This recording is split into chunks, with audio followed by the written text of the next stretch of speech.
Hello students, for today's lesson we have inverse function. Our objective is you will learn how to find the inverse function of the given function. Before that, let us recall, determine if the given is a function or not. 0, 1, 2, 3, 4, 5, 6, 7. Yes, it is a function because no domain is being repeated. Negative 2, 1, 3, 2, 1, 3, 5, 4. Still, it is a yes. It is a function because no domain is being repeated. 0, 9, 1, 4, 2, 1, 2, 9. No, because domain 2 is repeated. Now, let's find the inverse of the following. First, the set of 0, 1, 2, 3, 4, 5, 6, 7. The inverse of 0, 1 is 1, 0. Then 2, 3 is 3, 2. 4, 5 is 5, 4. And then 6, 7 is 7, 6.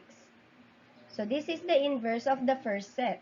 And if you will notice in this first set, still no domain is repeated, so it is a function. For the second example, we have the set of negative 2, 1, 3, 2, 1, 3, 5, 4. The inverse of this one is 1, negative 2, and then 2, 3, 3, 1, 4, 5. Still, there's no domain being repeated in the inverse of the second set. So it is still a function. Third, we have 0, 9, 1, 4, 2, 1, 2, 9. The inverse of 0, 9 is 9, 0. Next is 4, 1. Next is 1, 2. And next is 9, 2. Still, this is not a function because 9 is being repeated in the given. So what is inverse function? It is the relation formed when the independent variable is exchanged with the dependent variable in its relation. Remember, the inverse of a function may not be always a function. So, let's find out the steps in finding the inverse function. First, replace f of x to y. Second, interchange x to y. Third, solve the new y from the equation in step 2. And last, replace the new y with f raised to negative 1 of x if the inverse is a function. Let's find the inverse of the following. F of x is equal to x minus 5. First, palitan natin ng y yung f of x. So, it will become y is equal to x minus 5. Second step, interchange x to y. So, it will become x is equal to y minus 5. Third step, let's find out or solve the value of y. So, it will become negative y is equal to negative x minus 5 using addition property of equality. Then, let's multiply both sides to negative 1 para maging positive yung ating y. So, it will become y is equal to x plus 5. Since we already find the value of y, we can now move on to step 4. Let's replace the new y with f raised to negative 1 of x. So, it will become f raised to negative 1 of x is equal to x plus 5. Another example, f of x is equal to x plus 8. It will become y is equal to x plus 8. Then, interchange x to y. We have x is equal to y plus 8. Then, solve for y. We have negative y is equal to negative x plus 8.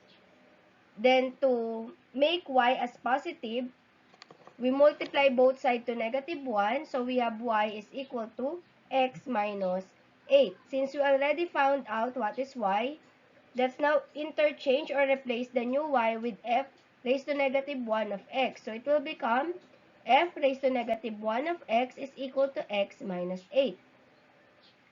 third, we have f of x is equal to 2x plus 3. So, let's interchange f of x to y. So, y is equal to 2x plus 3. Then, palitan natin yung x ng y. So, x is equal to 2y plus 3. Then, solve for y. So, we have negative 2y is equal to negative x plus 3.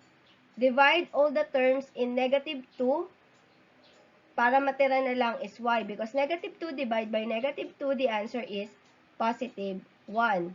Or so, matitira na lang doon is y. And then, on the other side, we have x minus 3 all over 2.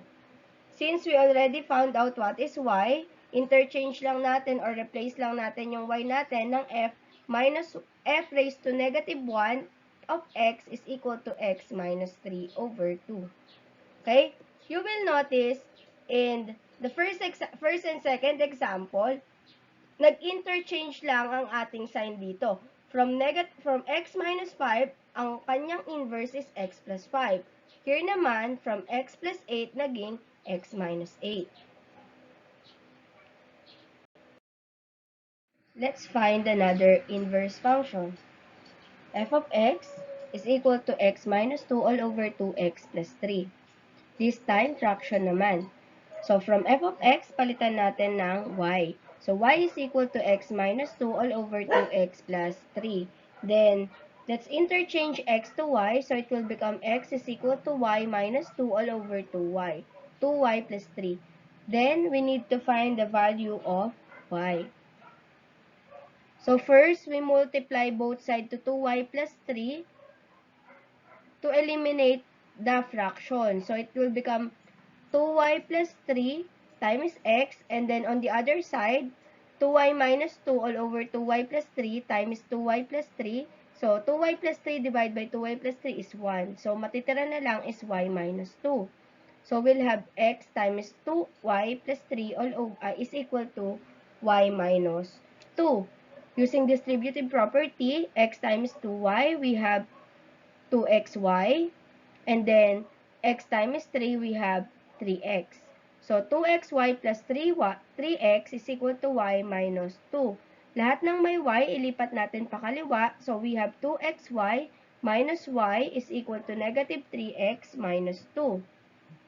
And then, solve for y. I factor out 2xy minus y. So, factors nila is y. So, nilabas ko si y. So, 2xy divided by y, ang matitira ay 2x. Negative y divided by y, ang matitira is negative 1. So, we have y times 2x minus 1 is equal to negative 3x minus 2. Then, divide both sides to 2x minus 1 para ma-eliminate natin yung kasama ni y sa kaliwa. So, this will be 1 because 2x minus 1 divided by 2x minus 1 is equal to 1. So, we have y is equal to negative 3x minus 2 all over 2x minus 1. Since wala na tayong pwedeng isimplify dito, palitan na natin si y ng f raised to negative 1 of x. So, we'll have f raised to negative 1 of x is equal to negative 3x minus 2 all over 2x minus 1. Let's try another example. F of x is equal to x plus 2 all over x minus 4. So, palitan si f of x ng y. So, we'll have y is equal to x plus 2 all over x plus 4.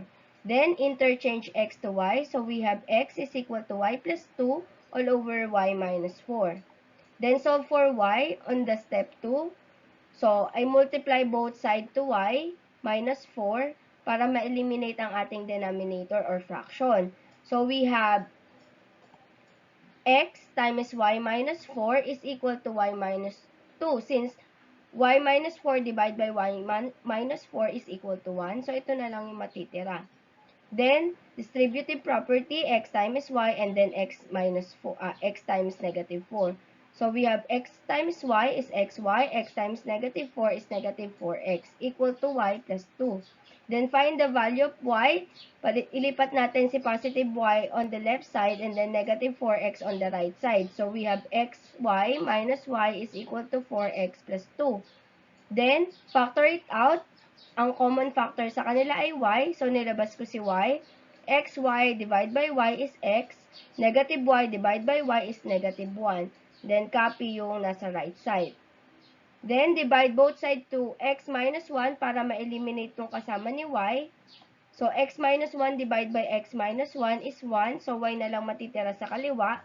Then, on the right side will become 4x plus 2 all over x minus 1. Since we already found out the value of y, we can now interchange y to f raised to negative 1 of x, which is equal to 4x plus 2 all over x minus 1.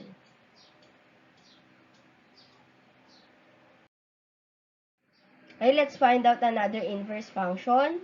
F of x is equal to the square root of x plus 5. This time, square root or radical sign na ang gamit natin. First step, interchange natin yung f of x ng y. So, y is equal to square root of x plus y. Then, pagpalitin yung x at y, so will become x is equal to the square root of y plus 5. So, for y, to solve for y, since naka-radical sign yan, let's multiply to itself. Or, let's squared both sides. So, x squared is equal to the square root of y plus 5. Then, we'll have x squared is equal to y plus 5. Then, find the value of y. We have y is equal to x squared minus 5. Interchange na natin yon. So, it will become f raised to negative 1 of x is equal to x squared minus 5. And for the last example, we have f of x is equal to the cube root of x plus 8. First, let's replace f of x with y. So, we have y is equal to the cube root of x plus 8. And then, let's interchange x to y. So, we have x is equal to cube root of y plus 8.